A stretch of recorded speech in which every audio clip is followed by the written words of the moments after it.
Em nome do Pai, do Filho e do Espírito Santo. Amém.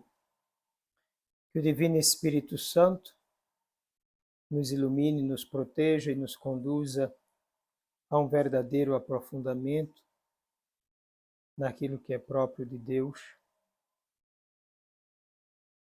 Nos torne cada vez mais conscientes dessa nossa realidade de filhos, da verdade da nossa salvação e nos configure sempre mais a Jesus Cristo, nosso Senhor.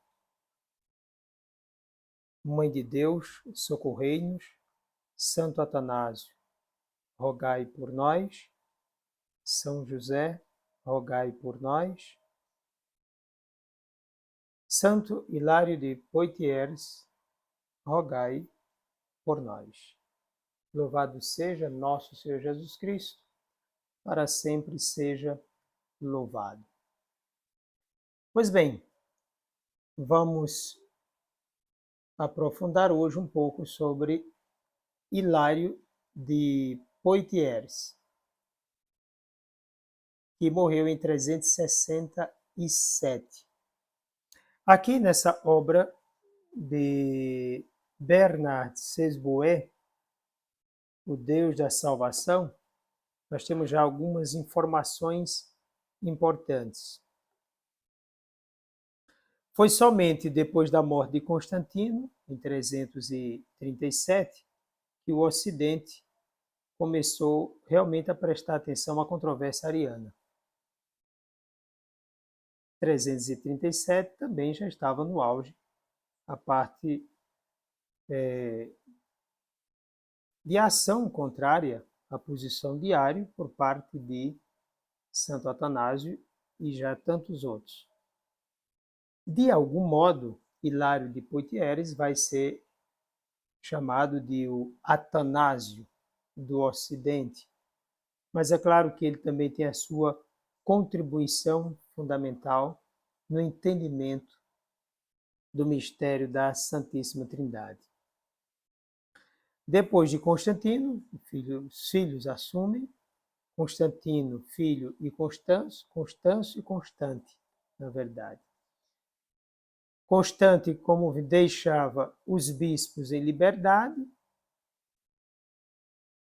ao passo que Constâncio, no Oriente, tomava o partido dos arianos. Como era muito grande, eles tinham os objetivos imperiais deles, então, de algum modo, um ou outro ia tomar o partido da heresia.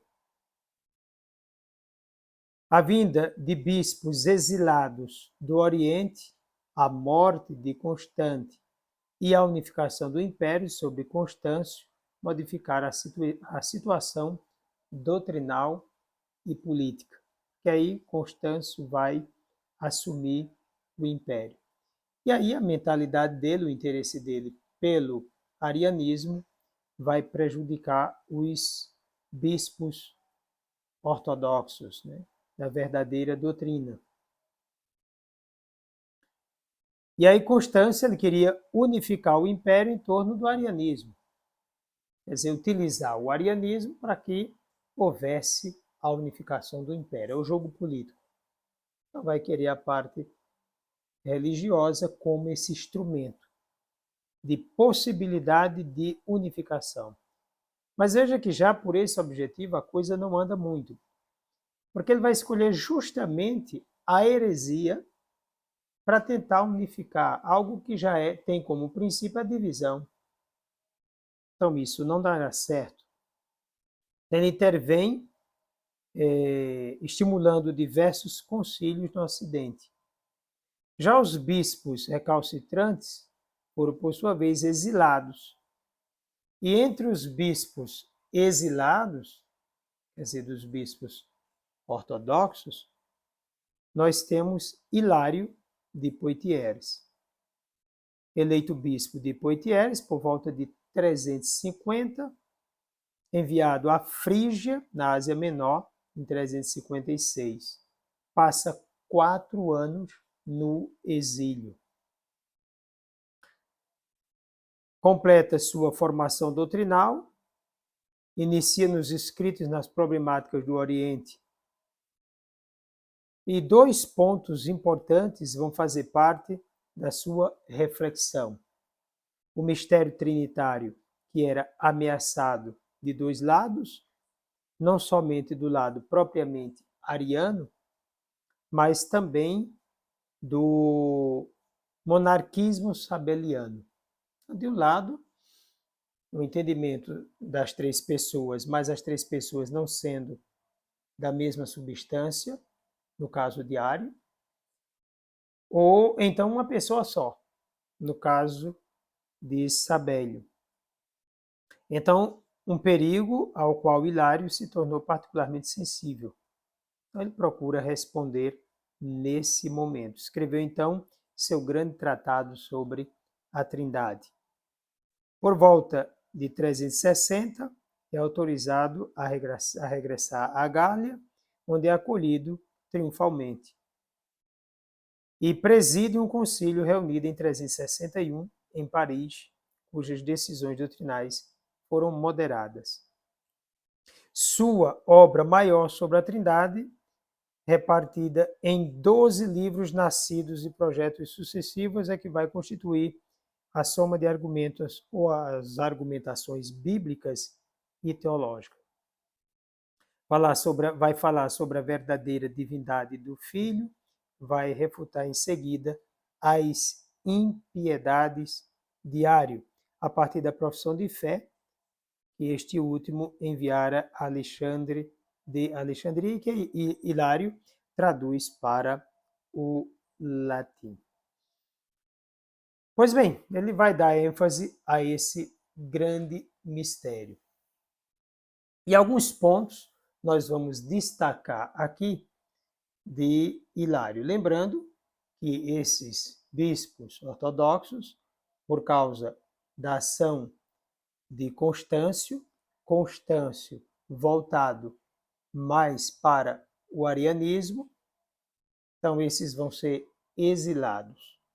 Os outros vão ser colocados aí no auge para que propaguem de fato a heresia. Então, um momento complicado, porque o grande problema é a quantidade de bispos envolvidos com a heresia ou com heresias outras. E alguns poucos ainda lutando pela verdadeira fé da igreja. Às vezes eu escuto algumas pessoas preocupadas porque hoje está meio difícil, está complicado. Olha, nunca houve tempo fácil para a igreja. Nunca. Vamos colocar isso bem seguro, né, na cabeça. Nunca houve. Nesse período aqui do século IV, período de Santo Atanásio, no Oriente, Alexandria, no Egito, Santo Hilário, aqui na parte do Ocidente, a maioria esmagadora era herege. Era um momento difícil para a igreja. Depois, com o apoio maciço do Império. Então, imaginemos aqui, com Hilário e com Atanásio, Constâncio tomando conta do Império, favorável ao arianismo. Então, imaginemos a coisa como estava. Depois, dentro do seio eclesial, a heresia tomando conta de todos os grandes, ou de quase todos. Quer dizer, a coisa não estava fácil. O que é que estava em jogo aqui? A fé e a salvação do povo de Deus. Então, Hilário, por sua vez, vai tomar sua posição. O ponto de partida dele é a fórmula batismal, já muito bem trabalhada, inclusive por Santo Atanásio. Na fórmula batismal, nós temos que, para participar do corpo de Cristo, para se tornar essa nova pessoa, para ser divinizada, é preciso que seja batizada em nome do Pai, e do Filho, e do Espírito Santo. Então, o Pai diviniza, é Deus. O Filho diviniza, é Deus. O Espírito Santo diviniza, é Deus. Então veja, o argumento batismal para mostrar que o Pai, o Filho e o Espírito Santo são três pessoas, mesma substância, mesma divindade. Segundo Hilário, o Pai é a fonte da unidade divina. Então, esse princípio fontal aí, o Pai. O Pai que é, antes de tudo, o autor, do qual tudo provém. A ele corresponde o ser infinito, eterno. Nele está, em último termo, o poder. Por que essa ênfase aqui no Pai? Porque é a partir dele, né, que se dá a geração do Filho, a procedência do Espírito Santo. Então, do Pai, essa observação, né? A ele corresponde o infinito, o eterno, nele está, em último termo, o poder. O Filho é caracterizado como imagem, forma, figura do Pai.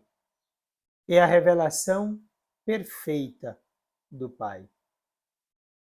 O Filho, palavra do Pai, é o verbo consistente.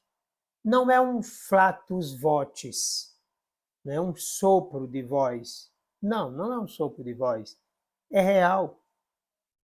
Tem em si uma verdadeira subsistência. Subsiste, né? Esse verbo é uma realidade, não um som, né?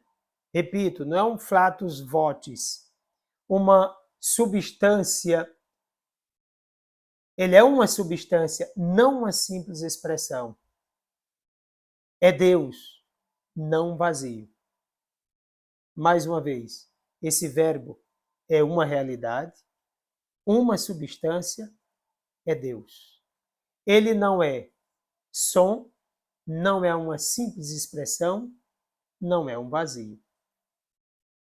Das metáforas já citadas por outros, e é importante dizer isso aqui, nele, né, a sua preferida é a que diz respeito à luz. A luz que provém da luz. Interessante, porque é o que vamos dizer no Credo de Nicéia: Deus de Deus, luz da luz. Assegurando a verdadeira subsistência do Filho e, ao mesmo tempo, sua igualdade com o Pai.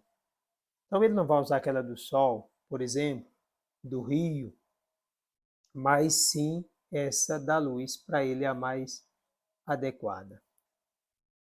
O Pai é Pai e o Filho é Filho de maneira real. Diferentemente do modo como ocorre com a paternidade humana. Há uma unidade de natureza fundada em que o Pai gerou o Filho. Então, essa unidade de natureza se dá porque o Filho é gerado do Pai. Gerado da substância, né? O Pai e o Filho criam juntos o homem segundo sua imagem e semelhança. E ele pega Gênesis 1, 26. Então, a nossa imagem e semelhança. Então, aqui ele corrige um dado, por exemplo, que já foi citado por Atanásio, inclusive. Então, o Filho não é gerado porque tem vista a criação. Não. Deus não depende da criação para ser Deus. A geração do Filho não depende desse objetivo criatural. Também não. Então, a criação já vai se dar do Pai pelo Filho. O Pai e o Filho juntos criam o homem segundo a sua imagem e semelhança. A geração, que já é a palavra que vem desde os teólogos anteriores sobre os quais falamos aqui, é fundamento da unidade do Pai e do Filho. E aí vamos perceber aquilo que é muito próprio de Hilário de Poitiers, porque não basta dizer que ele é um Atanásio do Ocidente. Ele tem a sua forma original de pensar. E é bela, porque quando a gente começa a pensar com ele a teologia, dá vontade da gente rezar. Né? O pai dá tudo o que tem. Interessante, né? Nessa geração, o pai dá tudo o que tem. O filho não é criatura, recebeu a natureza que ele dá o pai. Porque geração em Deus significa o que gera dá tudo o que tem. Olha a compreensão de geração de Hilário. Então o filho ele não é criado, é gerado. E essa geração ele entende como que aquele que gera, ele dá tudo o que tem, dá tudo o que possui, para usar palavras que não cabem bem na Trindade, mas é uma forma de a gente usar para compreensão. Deus sumamente simples, aí a ideia bem original de Hilário, a simplicidade, não há uma complexidade em Deus, mas a simplicidade substancial. Então, Deus sumamente simples pode dar-se inteiramente. Porque essa simplicidade do ser de Deus. Então não tem como ele dar uma coisa, não, ele se dá, pode dar-se inteiramente, né? Essa lógica do entregar-se totalmente. Mas ainda, só pode dar-se, só pode entregar-se desse modo. Não existe um outro modo. Daí a simplicidade, o ser simples de Deus. Com isso, Hilário elimina de vez todo subordinacionismo, colocando aqui o filho como se fosse menor do que o pai, o espírito menor do que o filho, uma terceira pessoa num grau de superioridade e inferioridade dentro do contexto da Trindade. Então, ele elimina isso porque, primeiro, vê Deus nesse seu ser simples. E esse ser simples de Deus dá-se, né? O Pai dá-se totalmente. Então, na totalidade da doação, vem a exigência da totalidade da recepção.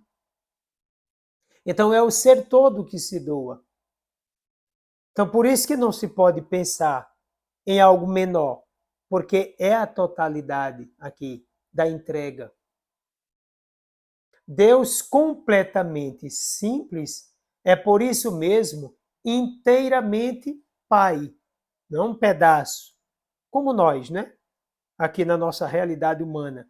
Alguém é pai, mas não é aquela totalidade.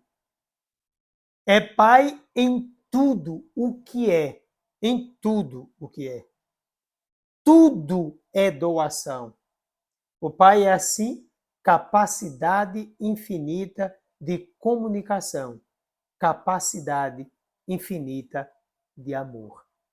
Belíssima, né? A compreensão de Hilário para falar dessa geração em Deus. Né? O que gera dá tudo o que tem. Dá-se totalmente. É simples, não é? Não dá parte. Não tem outra forma de ser senão essa. Tudo é doação. Então, é pai em tudo o que é. Então, totalmente se entrega. Com relação a João 14, 28, o Pai é maior do que eu, diz o texto, né? O Pai é maior do que eu. Claro que nós já sabemos, por toda a interpretação e todo o estudo, porque o próprio Jesus vai dizer: eu e o Pai somos um. É Deus com o Pai. Mas aqui uma referência ao fato de o Verbo se fazer carne e esse Verbo encarnado, sua condição humana, ser menor do que o que ele é na sua condição divina. Hilário, por sua vez, afirma uma superioridade somente enquanto dá, enquanto é princípio. Vamos entender isso aqui. Hilário combate o subordinacionismo e parece dar a ideia de subordinacionismo aqui. Mas não é isso que ele quer dizer. Por natureza, não existe superioridade entre Pai, Filho e Espírito Santo. Ele está entendendo aqui o que vai fazer depois Basílio. Esse ser maior aqui, simplesmente no fato de dar, de entregar-se, de ser princípio, não é? Porque é do Pai que vem o Filho, por geração, que vem o Espírito Santo, por processão. Vamos estudar isso com mais detalhes nos padres capadócios. Então, não é a natureza que no Pai é maior do que o Filho e o Espírito Santo. Não. Mas enquanto ele é o princípio, enquanto na simplicidade absoluta se entrega de modo total. Porém, o Filho, enquanto recebe tudo, não é menor. Olha a lógica. O Pai entrega-se totalmente. Diz Hilário, dar tudo. Tudo que é. E o Filho recebe tudo que é. Então veja, o tudo que se entrega e aquele que recebe o tudo. Então veja que não existiu aqui, ele recebeu um pedaço, recebeu uma parte, recebeu alguma coisa, não. A totalidade do Pai que se entrega. Então o Filho é gerado nessa totalidade da entrega do Pai. Então a totalidade da recepção do Filho. Então é a totalidade. Não é inferioridade nem superioridade, é a totalidade. Então é assim que vai se fazendo aqui o argumento de Santo Hilário. A doação total do Pai, além da geração, é também a da perfeição, da perfeita glorificação da humanidade de Jesus no momento da ressurreição, em virtude da qual o Filho eterno de Deus fez-se plenamente Filho também na humanidade que assumiu. Não é? Então vejamos, uma humanidade perfeita. Ele é perfeito enquanto divindade e agora também a entrega. Ele é perfeito na humanidade. Por isso que dizemos 100% Deus e 100% homem. O Pai e o Filho são uma só coisa, João 10, 30. Porque o uno vem do uno. Dizer que o Filho é consubstancial ao Pai, da mesma substância do Pai, equivale para Hilário a dizer que Deus é Deus. Mais uma vez, volta a Nicéia. Deus de Deus, luz da luz. Afirmar que o Filho nasceu não é uma divisão do Deus ingênito, que não é gerado, aqui o Pai, unigênito em tudo igual ao Pai, que sua essência não é dissemelhante. A unidade do Pai e do Filho não é só de concórdia, de vontade, mas de natureza, de honra e de poder. Então, a unidade se dá na natureza, porque Pai e Filho são consubstanciais. É a formação de Nicéia, apesar de que Hilário não vai usar o termo consubstancial em si, como em Nicéia, mas toda a ideia referente a isso. Provérbios 8, 22 seguintes trata da criação da natureza humana de Jesus e das aparências humanas, ou de outro tipo, adotadas pelo Filho desde o começo nas diversas epifanias, manifestações divinas, no Antigo Testamento. Então, quando ele fala, portanto, aqui voltando ao que é maior ou menor, está se referindo a isso. Então, trata-se da criação da natureza humana de Jesus. A humanidade de Jesus é criada, não é a divindade, mas a humanidade. Mas não somente disso, mas também das aparências humanas, de outro tipo, adotadas pelo Filho desde o começo nas diversas epifanias. Então, tudo aquilo que já vem sendo preparado no Antigo Testamento, essas aparências humanas, essas manifestações, também já indicam aquilo que quer dizer Provérbios 8, 22. Quanto às funções diferenciadas, o Pai é Deus ex quo, quer dizer, é aquele do qual. O que quer dizer isso, Padre? O Pai é aquele do qual vem a salvação, não é? A criação vem de Deus. De Deus aqui, o Pai.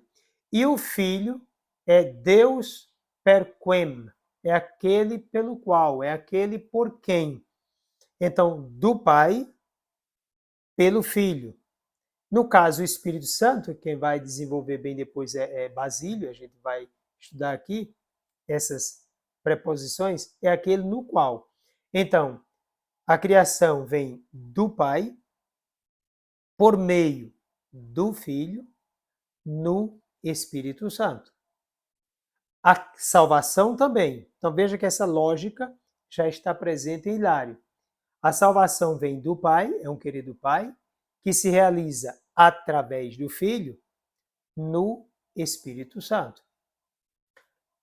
A vida de oração da Igreja, a partir dessa experiência, né, trinitária da ação de Jesus Cristo e do Espírito Santo aqui na nossa história, é sempre esse ir para o Pai, através do Filho, do Espírito Santo. Então, se viemos do Pai, voltaremos para o Pai, né? Então, é sempre do Pai e ao Pai, através do Filho, ou por meio do Filho, no Espírito Santo.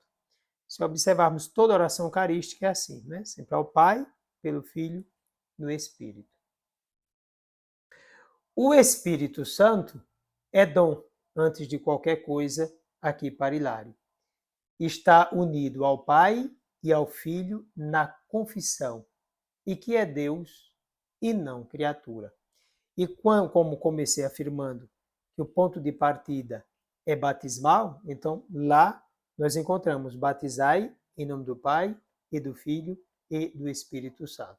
Então, o Espírito Santo como dom. O Espírito é o dom da vida mesma de Cristo ressuscitado, comunicado aos homens. Não foi gerado. É o Espírito de Deus e de Cristo. Pois bem, essa é a ideia trazida por Hilário sobre Deus Pai, Filho e Espírito Santo. Alguns termos técnicos nós vamos vê-los com os capadócios, porque vamos precisar aqui, além do termo geração, também processão, vamos estudar as relações. Como entender essas relações? Então veja que aqui ainda falta esse avanço, né? Esse ir mais além nessa compreensão, na compreensão de Deus. Alguma coisa já vem sendo batida aqui, não é o caso aqui de Hilário, mas, por exemplo, que já foi trabalhada por Santo Atanásio quanto ao termo hipóstasis e substância, porque houve uma confusão entre Oriente e Ocidente que precisava ser resolvida aqui. E eu vou trazer isso agora antes de entrar nos padres, vamos dizer aqui, capadócios, né? A palavra hipóstasis, ela, na verdade, traduz bem o que no Ocidente, no latim, nós chamamos substância. esse hipó é o que está sob, né? Está sob. Isso aí vai ficar bem claro. Vou pegar aqui essa caneta. Essa caneta está sob o livro, né? E esse stasis é a mesma coisa do stare, do latim, estar. Então a palavra hipóstasis ou hipóstasis quer dizer aquilo que está sob, por baixo. É o sub, do latim, stare, substare, que vai dar a palavra substância. Muito bem, as palavras se equivalem, mas na tradução aqui, como eles entendiam, não. Porque a palavra hipóstasis vai ser usada no mundo oriental como pessoa.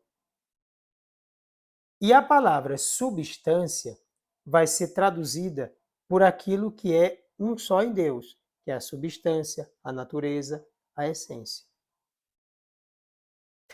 Quando um oriental escutava um ocidental dizer que Deus era uma só substância, está chamando a parte ocidental de herética, porque eles estavam entendendo hipóstases.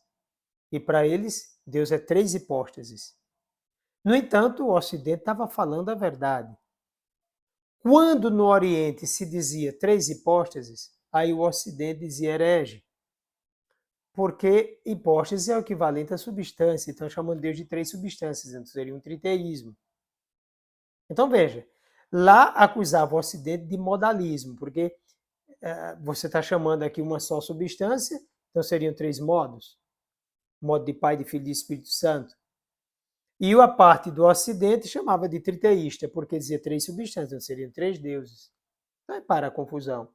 Até chegar a uma conclusão de que, na verdade, o que eles estão chamando por substância, eles entendem lá também por substância, usia. O que eles estão chamando de hipóstase aqui no mundo ocidental, se entende como persona. Só que persona para eles lá é máscara. Aí dá a ideia do modalismo. Então você vai dizer uma só substância e três persona, então você é modalista. Persona é só a máscara. Só que persona no Ocidente não quer dizer só a máscara, é a pessoa. Só que pessoas, para eles, é hipóstase. Resolveram essa situação. Inclusive, Ladária traz isso aqui de uma forma bem organizada. Deixa eu ver se eu encontro aqui para vocês, mas já trazida bem organizada, né? E eu espero que a gente aprofunde bem esses pontos aqui. É no Tomos ad Antioquenos.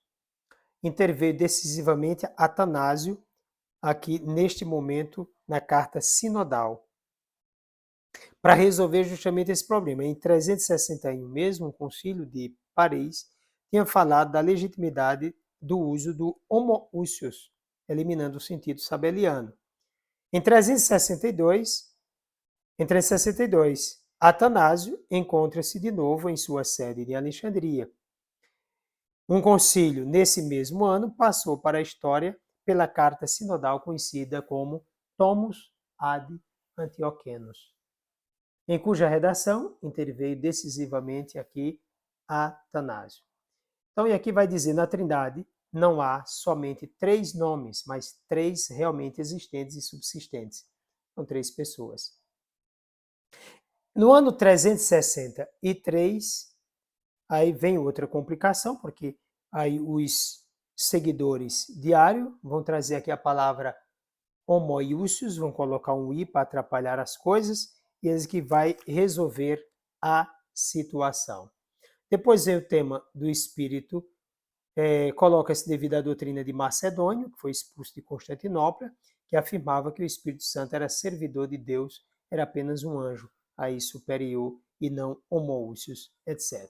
Então veja bem, essas confusões vão ser resolvidas e ali interferem justamente Atanásio. Então vamos entender aqui a linguagem. Substância vai ser entendida aqui com a ousia, no mundo grego, é o que está no Concílio de Niceia. Quando se disser hipóstase aqui no mundo ortodoxo, é para dizer persona no mundo ocidental. Então, hipóstase não para dizer substância, mas pessoa. Chegando a essa conclusão, graças a Deus, esse ponto fica resolvido e aí a gente parte para outras decisões. Por exemplo, o que quer dizer pessoa, né, no mistério da Santíssima Trindade? Como entender esse ser pessoa e a questão substancial? E como entender agora essa relação pai, filho, Espírito Santo, substância, o que é um, o que é trino? Vamos aperfeiçoar isso aqui melhor com São Basílio, São Gregório de Nazianzo, São Gregório de Nissa, depois dá outros passos. Fica para o nosso próximo encontro. Desça sobre ti a bênção do Deus Todo-Poderoso, Pai, Filho e Espírito Santo.